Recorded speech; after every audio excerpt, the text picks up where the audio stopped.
Welcome to This Explainer. You know that feeling when the energy just absolutely drains out of a room the second someone brings up money? Yeah, we've all been there.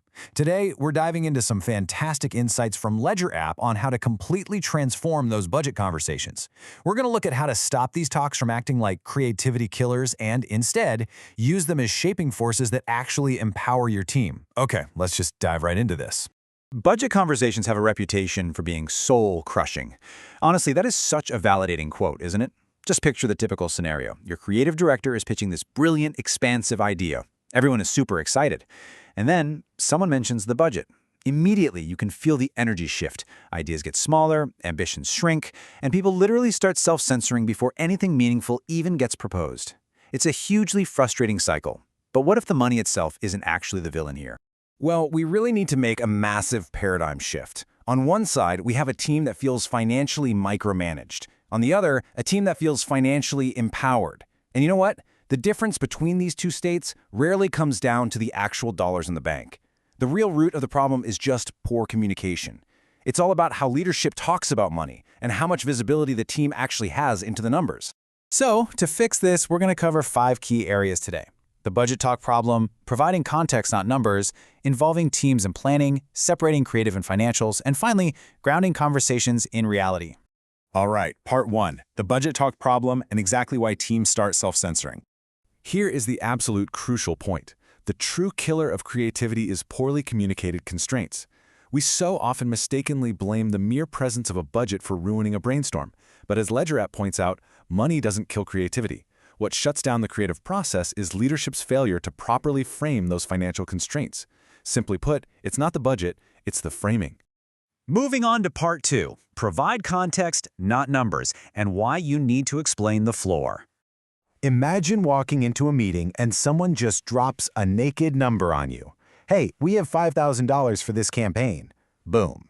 Dropping a number like that without any explanation acts as an arbitrary ceiling.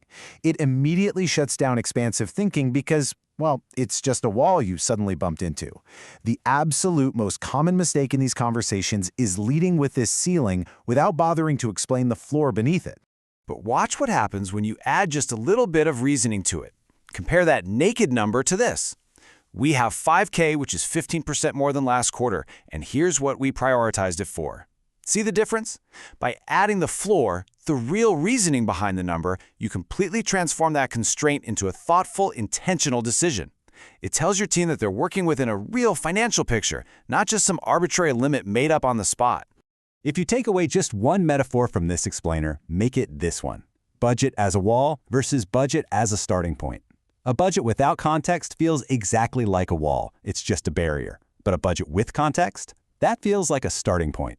The absolute dollar amount hasn't changed one bit, but everything about how your team receives it does. When people understand why a budget is what it is, they are far more likely to work creatively within it, instead of just pushing back against it. Okay, section 3. Involve teams in planning and give them a real voice.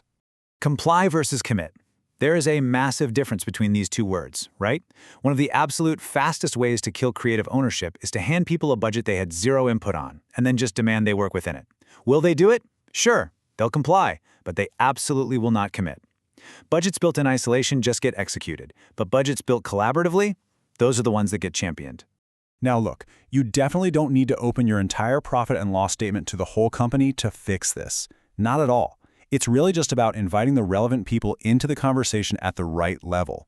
Asking direct questions like, what do you think you'll need for this project? Or where do you think we're overspending? Signals immense trust. And as the source material highlights, trust is exactly what activates creative problem solving. And when you establish that financial trust, the benefits are super tangible.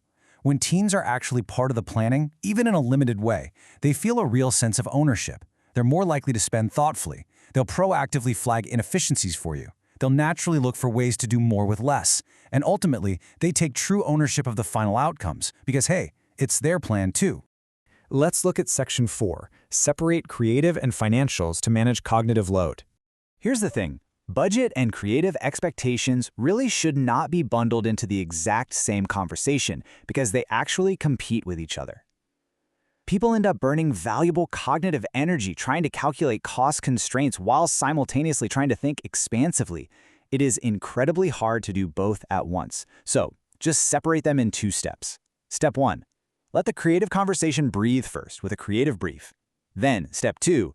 Bring in the financial parameters later as a shaping tool, not an opening constraint. I absolutely love this quote from the Ledger app article.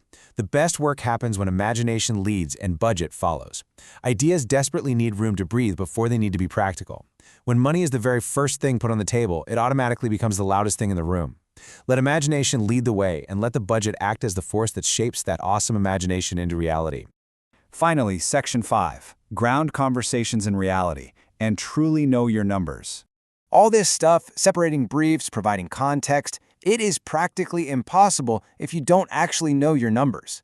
Having real expense visibility into your used budget, your available budget, and past initiative costs helps this entire process so much. When leadership can literally point to actual spend data, what's been used, what's available, what similar things cost in the past, budget conversations become grounded in reality and facts, rather than vague approximations and stressful guesswork. And this is exactly where a tool like Ledger app provides that factual foundation. By offering real-time financial clarity, really clear visual reports, and category-based analytics, teams have the exact data they need at their fingertips. Budget discussions are finally built on facts, not estimates. Handled right, with the right data and the right framing, these historically demoralizing talks can actually become some of the most clarifying and energizing conversations your team will ever have. So I'm going to leave you with this to chew on before your very next team meeting. Is your budget a wall, or is it a starting point? Remember, the money isn't what's killing your team's creativity. The way the constraint is communicated is. Try leading with context, inviting your team into the planning, separating the creative from the financial, and grounding the whole thing in real data. Thanks so much for joining me on this explainer, and I really hope this helps you unlock a whole new level of creative problem solving with your team.